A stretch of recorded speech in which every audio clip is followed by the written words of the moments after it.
আচ্ছা, কি যেন তুমি বলবে বলছিলে, সেটার জন্য তো তোমার বাসায় আসে। আসলে স্যার, আপনি তো জানেন আমি পুরো শহরে একাই থাকি। আর এই অফিসে জয়েন করার পর আমার সব চাইতে কাছের যে মানুষটা, সেটা কিন্তু আমি আপনাকে হিসেবেই জানি। আমরা 3 ভাই বোন। আমার ছোট 2 ভাই বোন আছে। আমার বাবা তো স্কুল টিচার ছিলেন, এখন রিটায়ারমেন্টে চলে গেছেন। আসলে পেনশনের টাকায় সংসার খুব একটা ভালোভাবে চলে না। আমার 2 ভাই বোনের লেখাপড়ার খরচ, আমার পরিবারের খরচ, আমার এখানে থাকা খাওয়া সব কিছু আমার একাই চালাতে হয়।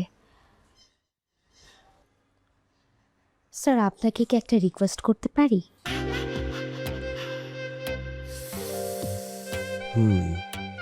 বলো। স্যার, জয়া ম্যাম তো নেই, আমি কি তার জায়গায় কাজ করতে পারি না? জিনিয়া,